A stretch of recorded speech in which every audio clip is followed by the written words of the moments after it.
The Assembly will hear an address by His Excellency Donald Trump, President of the United States of America. I request protocol to escort His Excellency and invite him to address the Assembly.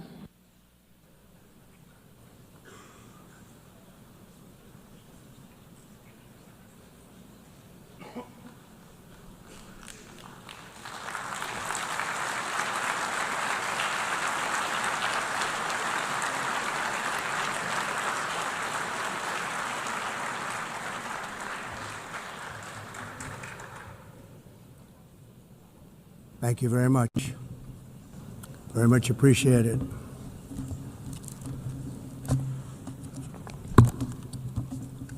And I don't mind making this speech without a teleprompter, because the teleprompter is not working. I feel very happy to be up here with you nevertheless, and that way you speak more from the heart. I can only say that whoever's operating this teleprompter is in big trouble.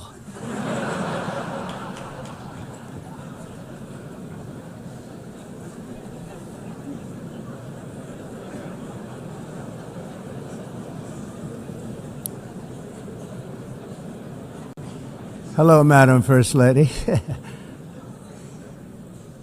Thank you very much for being here. And Madam President, Mr. Secretary General, First Lady of the United States, distinguished delegates, ambassadors, and world leaders. 6 years have passed since I last stood in this grand hall and addressed a world that was prosperous and at peace in my first term. Since that day, the guns of war have shattered the peace I forged on 2 continents. An era of calm and stability gave way to one of the great crises of our time. And here in the United States, 4 years of weakness, lawlessness, and radicalism under the last administration delivered our nation into a repeated set of disasters. 1 year ago, our country was in deep trouble, but today, just 8 months into my administration, we are the hottest country anywhere in the world, and there is no other country even close. America is blessed with the strongest economy, the strongest borders, the strongest military, the strongest friendships, and the strongest spirit of any nation on the face of the earth. This is indeed the golden age of America. We are rapidly reversing the economic calamity we inherited from the previous administration, including ruinous price increases and record-setting inflation like we've never had before. Under my leadership, energy costs are down, gasoline prices are down, grocery prices are down, mortgage rates are down, and inflation has been defeated. The only thing that's up is the stock market, which just hit a record high. In fact, it hit a record high 48 times in the last short period of time. Growth is surging, manufacturing is booming. The stock market, as I said, is doing better than it's ever done. And all of you in this room benefit by that, almost everybody. And importantly, workers' wages are rising at the fastest pace in more than 60 years. And that's what it's all about, isn't it? In 4 years of President Biden, we had less than $1 trillion of new investment into the United States. In just 8 months since I took office, we have secured commitments and money already paid for $17 trillion. Think of it, 4 years, less than $1 trillion, 8 months, much more than $17 trillion is being invested in the United States. And it's now pouring in from all parts of the world. We've implemented the largest tax cuts in American history and the largest regulation cuts in American history, making this once and again the best country on earth to do business. And many of the people in this room are investing in America, and it's turned out to be an awfully good investment during this 8-month period. In my first term, I built the greatest economy in the history of the world. We had the best economy ever, history of the world. And I'm doing the same thing again, but this time it's actually much bigger and even better. The numbers far surpass my record-setting first term. On our southern border, we have successfully repelled a colossal invasion. And for the last 4 months, and that's 4 months in a row, the number of illegal aliens admitted and entering our country has been 0. Hard to believe, because if you look back just a year ago, it was millions and millions of people pouring in from all over the world, from prisons, from mental institutions, drug dealers. All over the world they came. They just poured into our country with the ridiculous open border policy of the Biden administration. Our message is very simple. If you come illegally into the United States, you're going to jail, or you're going back to where you came from, or perhaps even further than that. You know what that means. I want to thank the country of El Salvador for the successful and professional job they've done in receiving and jailing so many criminals that entered our country. And it was under the previous administration that the number became record-setting, and they're all being taken out. We have no choice. And other countries have no choice, because other countries are in the exact same situation with immigration. It's destroying your country, and you have to do something about it. On the world stage, America is respected again like it has never been respected before. You think about 2 years ago, 3 years ago, 4 years ago, or 1 year ago, we were a laughingstock all over the world. At the NATO summit in June, virtually all NATO members formally committed to increase defense spending at my request from 2% to 5% of GDP, making our alliance far stronger and more powerful than it was ever before. In May, I traveled to the Middle East to visit my friends and rebuild our partnerships in the Gulf and those valued relationships with Saudi Arabia, Qatar, and the UAE, and other countries are now, I believe, closer than ever before. My administration has negotiated one historic trade deal after another, including with the United Kingdom, the European Union, Japan, South Korea, Vietnam, Indonesia, the Philippines, Malaysia, and many, many others. Likewise, in a period of just 7 months, I have ended 7 unendable wars. They said they were unendable.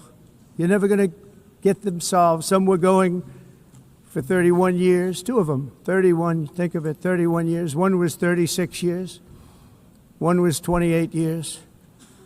I ended 7 wars.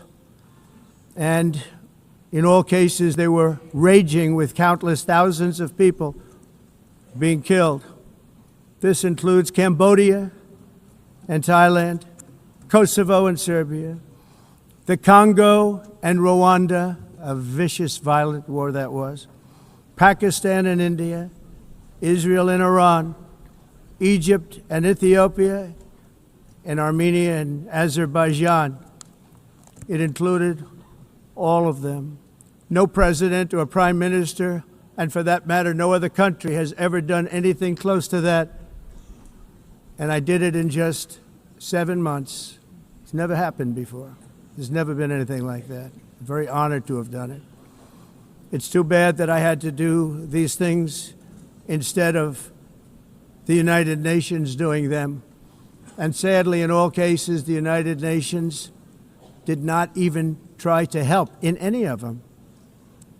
I ended 7 wars, dealt with the leaders of each and every one of these countries, and never even received a phone call from the United Nations offering to help in finalizing the deal. All I got from the United Nations was an escalator that on the way up stopped right in the middle. If the First Lady wasn't in great shape, she would have fallen, but she's in great shape. We're both in good shape. We both stood. And then a teleprompter that didn't work. These are the two things I got from the United Nations, a bad escalator and a bad teleprompter. Thank you very much. And by the way, it's working now. It just went on. Thank you. I think I should just do it the other way. It's easier. Thank you very much. I didn't think of it at the time because I was too busy working to save millions of lives. That is the saving and stopping of these wars. But later I realized that the United Nations wasn't there for us. They weren't there. I thought of it really after the fact, not during these negotiations, which were not easy. That being the case, what is the purpose of the United Nations? The UN has such tremendous potential. I've always said it. It has such tremendous, tremendous potential, but it's not even coming close to living up to that potential. For the most part, at least for now, all they seem to do is write a really strongly worded letter and then never follow that letter up. It's empty words, and empty words don't solve war. The only thing that solves war and wars is action. Now, after ending all of these wars and also earlier negotiating the Abraham Accords, which is a very big thing for which our country received no credit, never receives credit. Everyone says that I should get the Nobel Peace Prize for each one of these achievements. But for me, the real prize will be the sons and daughters who live to grow up with the mothers and fathers, because millions of people are no longer being killed in endless and unglorious wars. What I care about is not winning prizes, it's saving lives. We saved millions and millions of lives with the 7 wars. And we have others that we're working on, and you know that.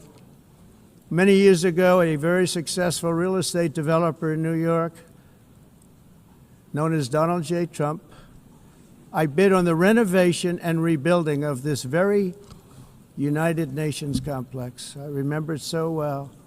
I said at the time that I would do it for $500 million, rebuilding everything. It would be beautiful. I used to talk about, I'm going to give you marble floors. They're going to give you terrazzo. I'm going to give you the best of everything. You're going to have mahogany walls. They're going to give you plastic. But they decided to go in another direction, which was much more expensive at the time, and which actually produced a far inferior product. And I realized that they did not know what they were doing when it came to construction, and that their building concepts were so wrong, and the product that they were proposing to build was so bad and so costly. It was going to cost them a fortune. And I said, and wait till you see the overruns.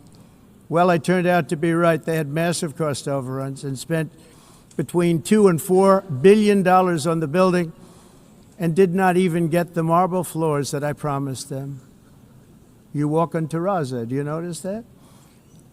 As far as I'm concerned, frankly, looking at the building and getting stuck on the escalator, they still haven't finished the job. They still haven't finished. That was years ago. The project was so corrupt that Congress actually asked me to testify before them on the tremendous waste of money, because it turned out that they had no idea what it was, but they knew it was anywhere between $2 and $4 billion as opposed to $500 million with a guarantee. But they had no idea, and I said it cost much more than $5 billion. Unfortunately, many things in the United Nations are happening just like that, but on an even much bigger scale, much, much bigger. Very sad to see. Whether the UN can manage to play a productive role, I've come here today to offer the hand of American leadership and friendship to any nation in this assembly that is willing to join us in forging a safer, more prosperous world. And it's a world that we'll be much happier with. A dramatically better future is within our reach.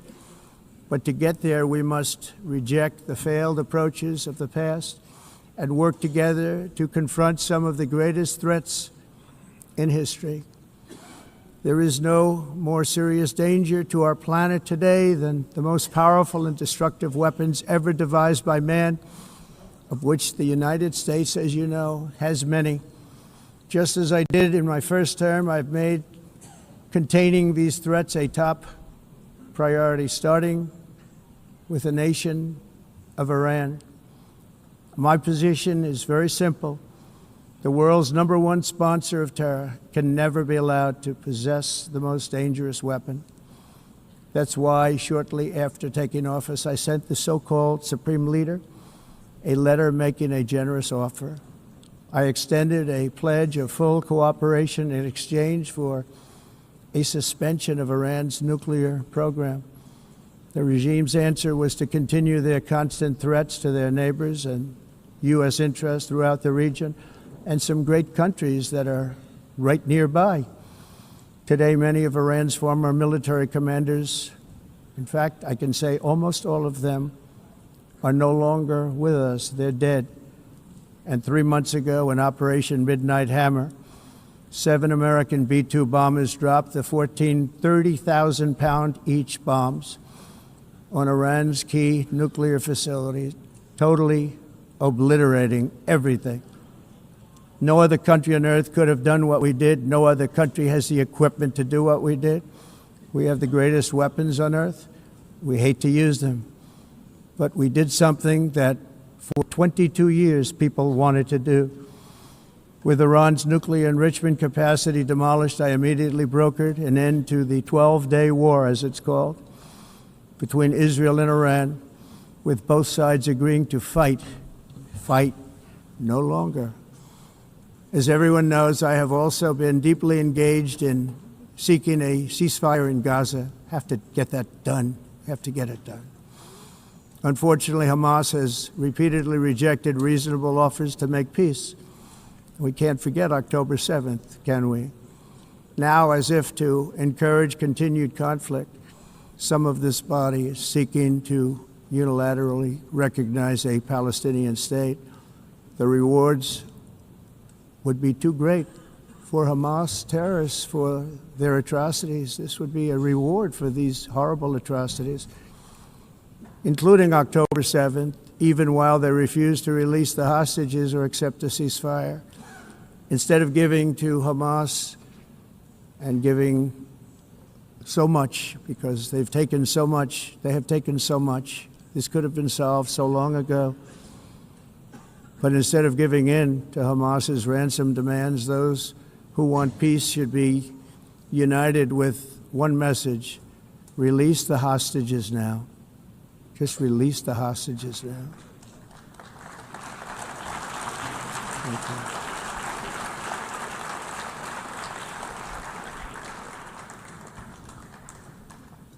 Thank you. As we have got to come together, and we will come together, got to get it done. We have to stop the war in Gaza immediately. We have to stop it. We have to get it done. We have to negotiate, immediately have to negotiate peace. We got to get the hostages back. We want all 20 back. We don't want 2 and 4. As you know, I got, along with Steve Witkoff and others that helped us, Marco Rubio, we got most of them back. We were involved in all of them. But I always said the last 20 are going to be the hardest, and that's exactly what happened. We have to get them back now. We don't want to get back 2, and then another 2, and then 1, and then 3. Have this process. No, we want them all back, and we want the actually 38 dead bodies back too. Those parents came to me, and they want them back, and they want them back very quickly and very badly, as though they were alive. They want them. They want them every bit as much as if their son or daughter were alive. I've also been working relentlessly, stopping the killing in Ukraine. I thought that would be, of the 7 wars that I stopped, I thought that would be the easiest because of my relationship with President Putin, which had always been a good one. I thought that was going to be the easiest one. But you know, in war, you never know what's going to happen. There are always lots of surprises, both good and bad. Everyone thought Russia would win this war in 3 days, but it didn't work out that way. It was supposed to be just a quick little skirmish. It's not making Russia look good. It's making them look bad. No matter what happens from here on out, this was something that should have taken a matter of days, certainly less than a week. And they've been fighting for 3.5 years and killing anywhere from 5,000 to 7,000 young soldiers, mostly soldiers, on both sides every single week, from 5,000 to 7,000 dead young people, and some in cities, much smaller numbers, where rockets are shot, where drones are dropped. This war would never have started if I were president. This was a war that should have never happened. It shows you what leadership is, what bad leadership can do to a country. Look what happened to the United States, and look where we are right now in just a short period of time. The only question now is how many more lives will be needlessly lost on both sides. China and India are the primary funders of the ongoing war by continuing to purchase Russian oil. But inexcusably, even NATO countries have not cut off much Russian energy and Russian energy products, which, as you know, I found out about 2 weeks ago, and I wasn't happy. Think of it. They're funding the war against themselves. Who the hell ever heard of that one? In the event that Russia is not ready to make a deal to end the war, then the United States is fully prepared to impose a very strong round of powerful tariffs, which would stop the bloodshed, I believe, very quickly. But for those tariffs to be effective, European nations, all of you are gathered here right now, would have to join us in adopting the exact same measures. I mean, you're much closer to this. We have an ocean in between. You're right there. And Europe has to step it up. They can't be doing what they're doing. They're buying oil and gas from Russia while they're fighting Russia. It's embarrassing to them, and it was very embarrassing to them when I found out about it, I can tell you that. But they have to immediately cease all energy purchases from Russia. Otherwise, we're all wasting a lot of time. So I'm ready to discuss this. We're going to discuss it today with the European nations, all gathered here. I'm sure they're thrilled to hear me speak about it, but that's the way it is. I like to speak my mind and speak the truth. As we seek to reduce the threat of dangerous weapons today, I'm also calling on every nation to join us in ending the development of biological weapons once and for all. And biological is terrible, and nuclear is even beyond, and we include nuclear in that.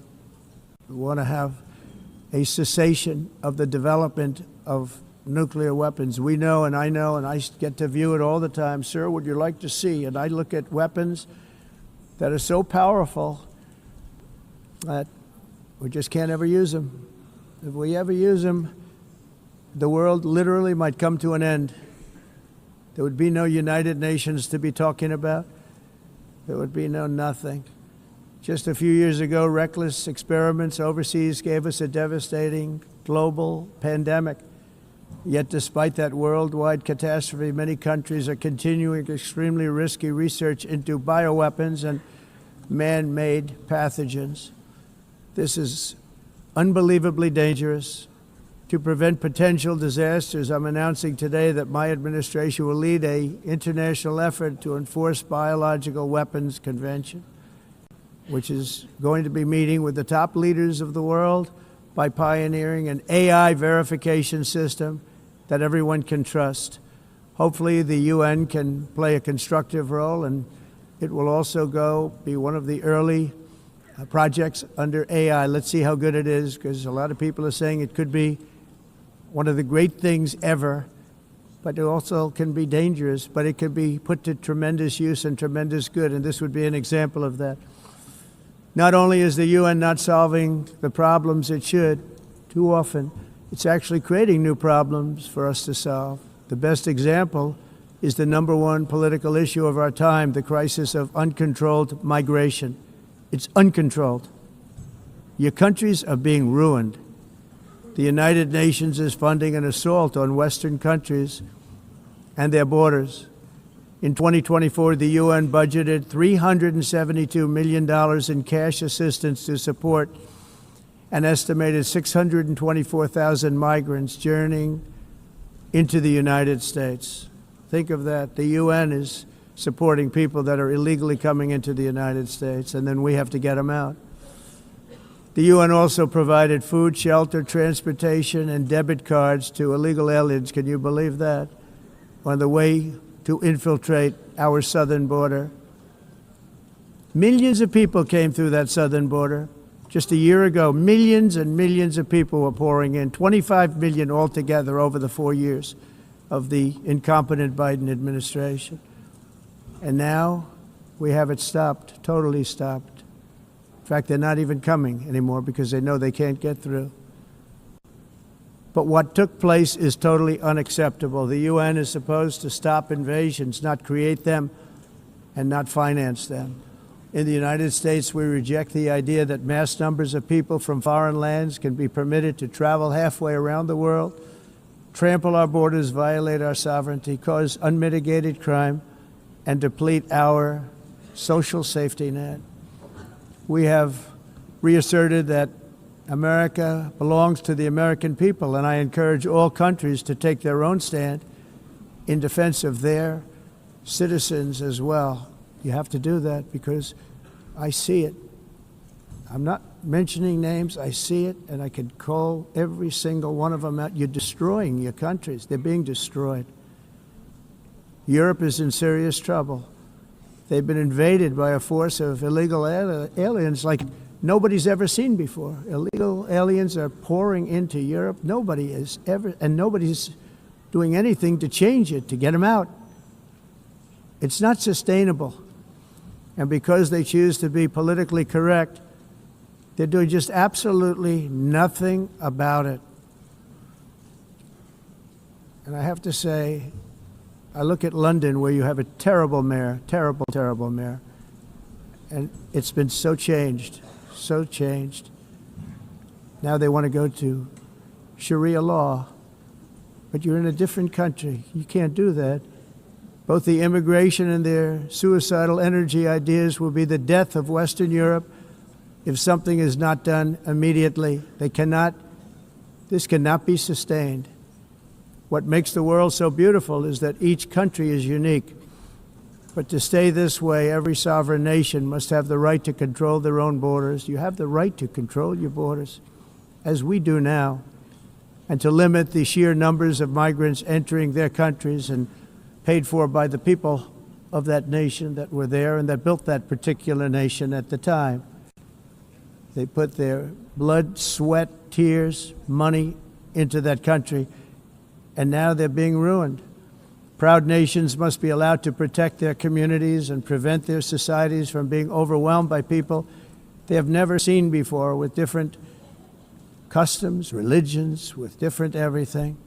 Where migrants have violated laws, lodged false asylum claims, or claimed refugee status for illegitimate reasons, they should, in many cases, be immediately sent home.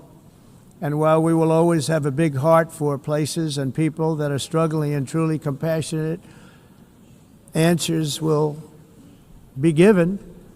We have to solve the problem, and we have to solve it in their countries, not create new problems in our countries. And we are very helpful to a lot of countries that are just not able to send their people anymore. They used to send them to us in caravans of 25,000, 30,000 people each. These massive caravans of people pouring into our country, totally unchecked and unvetted. But not anymore. According to the Council of Europe in 2024, almost 50% of inmates in German prisons were foreign nationals or migrants. In Austria, the number was 53% of the people in prisons were from places that weren't from where they are now. In Greece, the number was 54%, and in Switzerland, beautiful Switzerland, 72% of the people in prisons are from outside of Switzerland. When your prisons are filled with so-called asylum seekers who repaid kindness, and that's what they did, they repaid kindness with crime. It's time to end the failed experiment of open borders. You have to end it now. See, I can tell you. I'm really good at this stuff. Your countries are going to hell. In America, we've taken bold action to swiftly shut down uncontrolled migration. Once we started detaining and deporting everyone who crossed the border, and removing illegal aliens from the United States, they simply stopped coming. They're not coming anymore. We're getting a lot of credit, but they're not coming anymore. This was a humanitarian act for all involved, because on the trips up, thousands of people a week were dying. Women were being raped. Nobody's ever seen anything like it. Raped, horribly beaten, raped. On the trip up, the journey up, it was a long walk. It was a long, arduous journey, indeed. And it was also a historic victory against human trafficking throughout the region. What we did was a victory, and we saved so many lives of people that wouldn't make the journey. That journey was loaded up with death. Loaded up with death. Dead bodies all along the roads of jungles to get up. They go through jungles, they go through areas so hot you couldn't breathe. They were dying of suffocation, areas so hot that you couldn't breathe. Dead bodies all over. By them not coming, we're saving tremendous numbers of lives. My people have done a fantastic job in doing what they did, and the American public agrees with it. I mean, I was very proud to see this morning I have the highest poll numbers I've ever had. Part of it is because of what we've done on the border. I guess the other part is what we've done on the economy.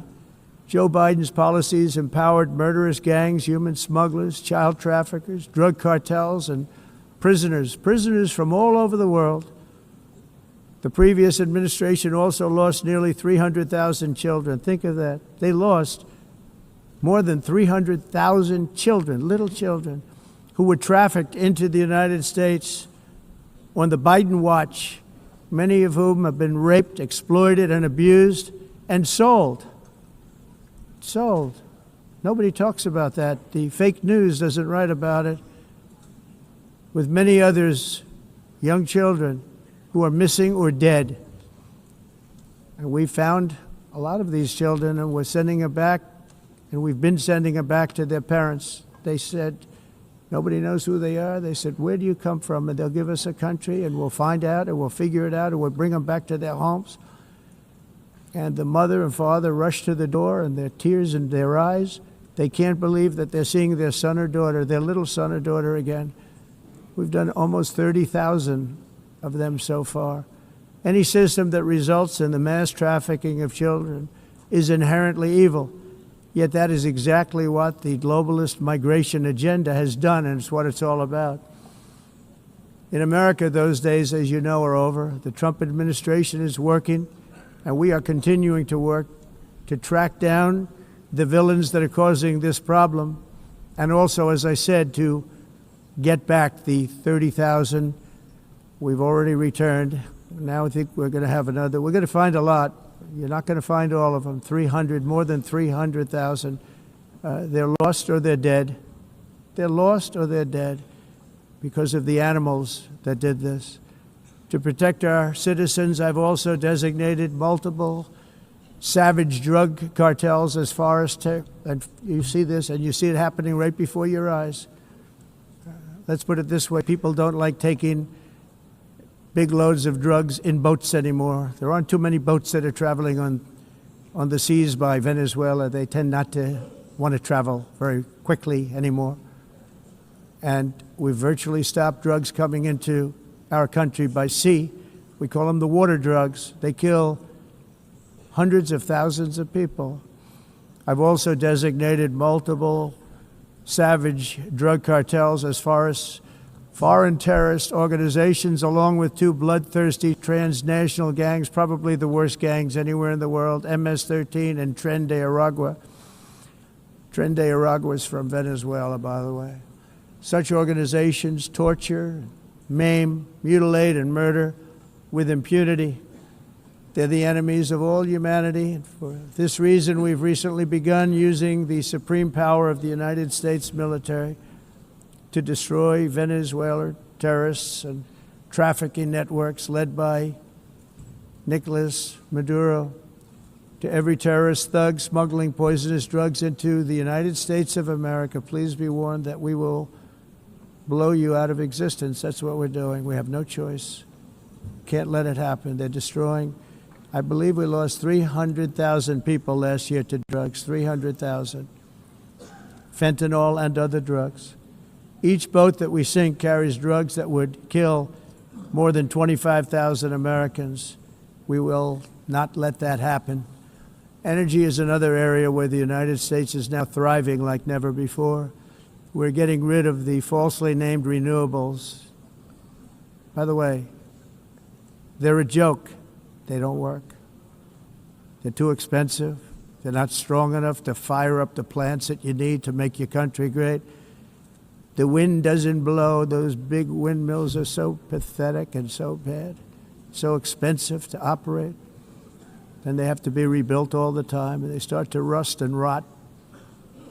Most expensive energy ever conceived, and it's actually energy. You're supposed to make money with energy, not lose money. You lose money, the governments have to subsidize. You can't put them out without massive subsidies. And most of them are built in China, and I give China a lot of credit. They build them, but they have very few wind farms. So why is it that they build them and they send them all over the world, but they barely use them? You know what they use? Coal. They use gas. They use almost anything, but they don't like wind. But they sure as hell like selling the windmills. Europe, on the other hand, has a long way to go, with many countries being on the brink of destruction because of the green energy agenda. And I give a lot of credit to Germany. Germany was being led down a very sick path, both on immigration, by the way, and on energy. They were going green, and they were going bankrupt. And the new leadership came in, and they went back to where they were, with fossil fuel and with nuclear, which is good. It's now safe, and you can do it properly. But they went back to where they were, and they opened up a lot of different plants, energy-producing plants, and they're doing well. I give Germany a lot of credit for that. They've said this is a disaster, what's happening. They were going all green. All green is all bankrupt. That's what it represents. And it's not politically correct. I'll be very badly criticized for saying it, but I'm here to tell the truth. I don't care. It doesn't matter to me. I'm in New York City. I'm feeling a lot safer. Crime, we're getting crime down. And by the way, speaking of crime, Washington, D.C. Washington, D.C. was the crime capital of America. Now it's after 12 days, it's a totally safe city. Everyone's going out to dinner. They're going out to restaurants. Your wife can walk down the middle of the street with or without you. Nothing's going to happen. My people have done a fantastic job. And yes, I called in the National Guard, and the National Guard took care of business, and they weren't politically correct, but they took care of business. We got 1,700 career criminals out, brought them back to where they came from, the countries where they came from, or put them in jails. Washington, D.C. is now a totally safe city again, and I welcome you to come. In fact, we'll have dinner together at a local restaurant, and we'll be able to walk. We don't have to go by an armor-plated vehicle. We'll walk right over there from the White House. They've given up their powerful edge, a lot of the countries that we're talking about, in oil and gas, such as essentially closing the great North Sea oil. Oh, the North Sea, I know it so well. Aberdeen was the oil capital of Europe, and there's tremendous oil that hasn't been found in the North Sea. Tremendous oil. And I was with the Prime Minister I respect and like a lot, and I said, you're sitting with the greatest asset. They essentially closed it by making it so highly taxed that no developer, no oil company can go there. They have tremendous oil left, and more importantly, they have tremendous oil that hasn't even been found yet. And what a tremendous asset for the United Kingdom. And I hope the Prime Minister is listening, because I told it to him 3 days in a row. That's all he heard. North Sea oil, North Sea, because I want to see them do well. I want to stop seeing them ruining that beautiful Scottish and English countryside with windmills and massive solar panels that go 7 miles by 7 miles, taking away farmland. But we're not letting this happen in America. In 1982, the executive director of the United Nations Environmental Program predicted that by the year 2000, climate change would cause a global catastrophe. He said that it will be irreversible, as any nuclear holocaust would be. This is what they said at the United Nations. What happened? Here we are. Another UN official stated in 1989 that within a decade, entire nations could be wiped off the map by global warming. Not happening. You know, it used to be global cooling. If you look back years ago in the 1920s and the 1930s, they said, global cooling will kill the world. We have to do something. Then they said global warming will kill the world. But then it started getting cooler. So now they could just call it climate change because that way they can't miss. It's climate change. Because if it goes higher or lower, whatever the hell happens, there's climate change. It's the greatest con job ever perpetrated on the world, in my opinion. Climate change, no matter what happens, you're involved in that. No more global warming, no more global cooling. All of these predictions made by the United Nations and many others, often for bad reasons, were wrong. They were made by stupid people that have cost their countries fortunes and given those same countries no chance for success. If you don't get away from this green scam, your country is going to fail. And I'm really good at predicting things, you know. They actually said during the campaign they had a hat, the best-selling hat. Trump was right about everything. And I don't say that in a braggadocious way, but it's true. I've been right about everything. And I'm telling you that if you don't get away from the green energy scam, your country is going to fail. And if you don't stop people that you've never seen before, that you have nothing in common with, your country is going to fail. I'm the President of the United States, but I worry about Europe. I love Europe. I love the people of Europe. And I hate to see it being devastated by energy and immigration.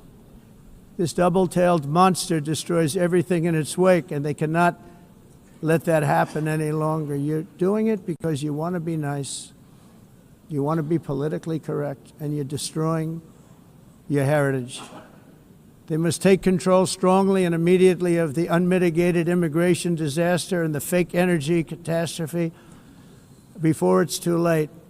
The carbon footprint is a hoax made up by people with evil intentions, and they're heading down a path of total destruction. You know, the carbon footprint was a big, big thing a few years ago. I remember hearing about the carbon footprint, and then President Obama would get into Air Force One, a massive Boeing 747, and not a new one, an old one with old engines that spew everything into the atmosphere. He'd talk about the carbon footprint, we must do so. Then he'd get in and he'd fly from Washington to Hawaii to play a round of golf. And then he'd get back onto that big, beautiful plane and he'd fly back and he'd talk about, again, global warming and the carbon footprint. It's a con job. At extreme cost and expense, Europe reduced its own carbon footprint by 37%. Think of that. Congratulations, Europe. Great job. You cost yourself a lot of jobs, a lot of factories closed, but you reduced the carbon footprint by 37%. However, for all of that sacrifice and much more, it's been totally wiped out and then some by a global increase of 54%. Much of it coming from China and other countries that are thriving around China, which now produces more CO2 than all the other developed nations in the world. So all of these countries are working so hard on the carbon footprint, which is nonsense, by the way. It's nonsense. You know, it's interesting. In the United States, we have still radicalized environmentalists, and they want the factories to stop. Everything should stop. No more cows. We don't want cows anymore. I guess they want to kill all the cows. They want to do things that are just unbelievable, and you have it too. But you know, we have a border, strong, and we have a shape, and that shape doesn't just go straight up. That shape is amorphous when it comes to the atmosphere. And if we had the most clean air, and I think we do, we have very clean air. We have the cleanest air we've had in many, many years. But the problem is that other countries, like China, which has air that's a little bit rough, it blows And no matter what you're doing down here, the air up here tends to get very dirty because it comes in from other countries where their air isn't so clean. And the environmentalists refuse to acknowledge that. Same thing with garbage. In Asia, they dump much of their garbage right into the ocean. And over about a 1 week and 2 week journey, it flows right past Los Angeles. You've seen it. Massive amounts of garbage, almost too much to do anything about, flowing past Los Angeles, past San Francisco, and then somebody will get in trouble because he dropped a cigarette on the beach. The whole thing is crazy. The primary effect of these brutal green energy policies has not been to help the environment, but to redistribute manufacturing and industrial activity from developed countries that follow the insane rules that are put down to polluting countries that break the rules and are making a fortune. They're making a fortune. European electricity bills are now 4 to 5 times more expensive than those in China and 2 to 3 times higher than the United States. And our bills are coming way down. You probably see that our gasoline prices are way down. You know, we have an expression, drill, baby, drill, and that's what we're doing. We're going to be much lower in a year from now. But they've come way down over the last year. As a result, every air conditioner is like very uncommon to see one in some of these countries because the electric costs are so high. So while the U.S. has approximately 1,300 heat-related deaths annually, that's a lot, Europe loses more than 175,000 people to heat deaths each year because the costs are so expensive you can't turn on an air conditioner. What is that all about? That's not Europe. That's not the Europe that I love and know. All in the name of pretending to stop the global warming hoax. The entire globalist concept of asking successful industrialized nations to inflict pain on themselves and radically disrupt their entire societies must be rejected completely and totally, and it must be immediate. That's why in America I withdrew from the fake Paris Climate Accord, where, by the way, America was paying so much more than every country. Others weren't paying. China didn't have to pay until 2030. Russia was given an old standard that was easy to meet, a 1990 standard. But for the United States, we're supposed to pay like $1 trillion. And I said, this is another scam. The fact is, the United States has been taken advantage of by the world for many, many years, but not any longer, as you probably noticed. I unleashed massive energy production and signed historic executive orders to hunt for oil, but we don't have to do much hunting because we have the most oil of any nation anywhere, oil and gas in the world. And if you add coal, we have the most of any nation in the world. Clean, I call it clean, beautiful coal. You can do things today with coal that you couldn't have done 10 years ago, 15 years. So I have a little standing order in the White House. Never use the word coal, only use the words clean, beautiful coal. Sounds much better, doesn't it? But we stand ready to provide any country with abundant, affordable energy supplies if you need them, when most of you do. We're proudly exporting energy all over the world. We're now the largest exporter. In the United States, we want trade and robust commerce with all nations, everybody. We want to help nations. We're going to help nations. But it must also be fair and reciprocal. The challenge with trade is much the same with climate. The countries that followed the rules, all their factories have been plundered. It's really sad to watch. They've been broken.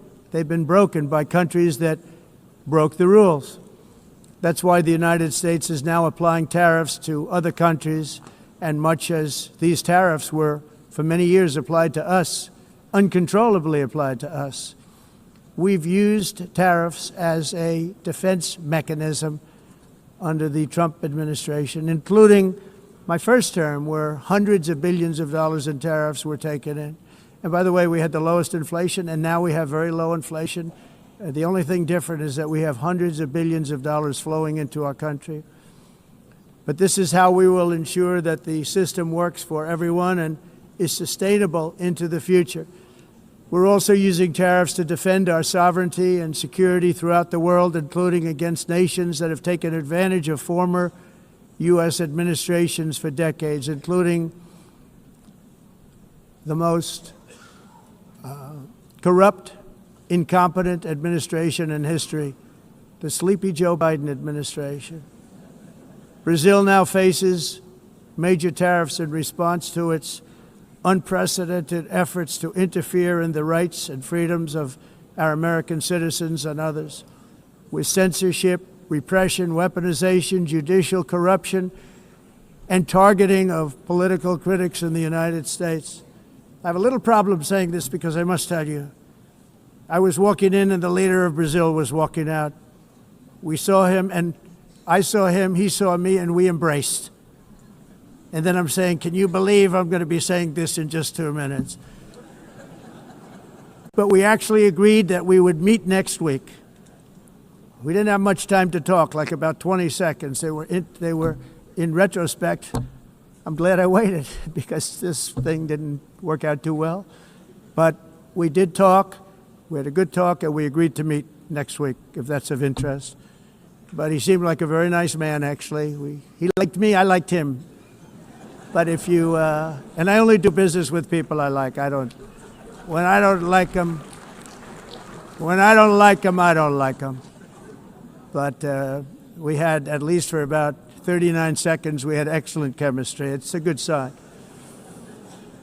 But also in the past, Brazil, can you believe this, unfairly tariffed our nation, but now because of our tariffs, we are hitting them back, and we're hitting them back very hard. As president, I will always defend our national sovereignty and the rights of American citizens. So I'm very sorry to say this, that Brazil is doing poorly and will continue to do poorly. They can only do well when they're working with us.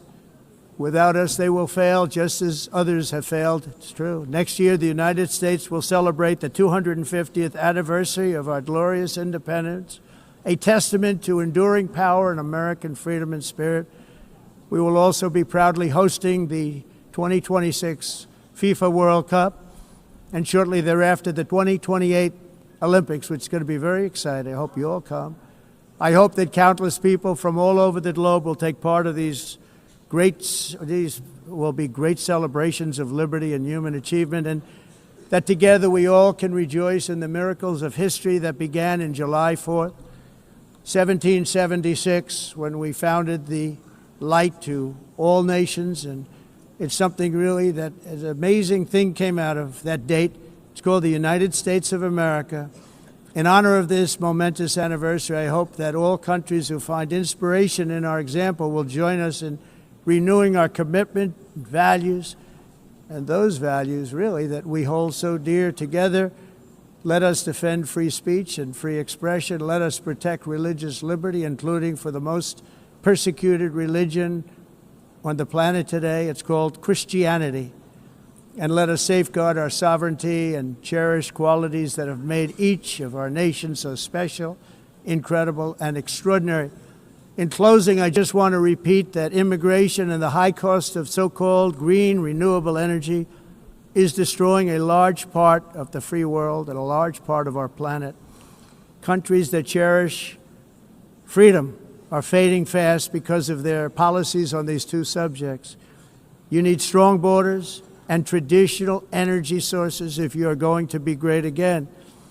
Whether you have come from north or south, east or west, near or far, every leader in this beautiful hall today represents a rich culture, a noble history, and a proud heritage that makes each nation majestic and unique, unlike anything else in human history or any other place on the face of the earth.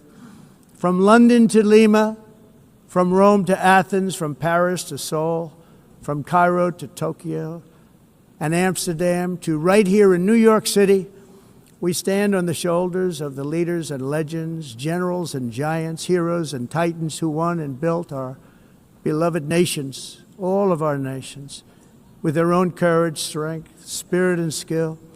Our ancestors climbed mountains, conquered oceans, crossed deserts, and trekked over wide open plains.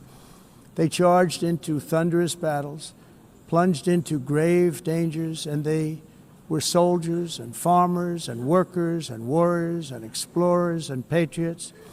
They built towns into cities, tribes into kingdoms, ideas into industries, and small islands into mighty empires. You're a part of all of that. They were champions for their people who never gave up and who never, ever gave in. Their values defined our national identities. Their visions forged our magnificent destiny. Everybody in this room is a part of it in your own way. Each of us inherits the deeds and the myths, the triumphs, the legacies of our own heroes and founders who so bravely showed us the way. Our ancestors gave everything for homelands that they defended with pride, with sweat, with blood, with life, and with death. Now the righteous task of protecting the nations that they built belongs to each and every one of us. So together let us uphold our sacred duty to our people and to our citizens. Let us protect their borders, ensure their safety, preserve their cultures, treasure, and traditions, and fight for their precious dreams and their cherished freedoms. And in friendship and really a beautiful vision, let us all work together to build a bright, beautiful planet, a planet that we all share, a planet of peace and a world that is richer, better, and more beautiful than ever before. That can happen. It will happen. It will happen, and I hope it can happen and start right now, right at this moment. We'll turn it around. We're going to make our countries better, safer, more beautiful. We're going to take care of our people. Thank you very much. It's been an honor. God bless the nations of the world. Thank you very much. Bye.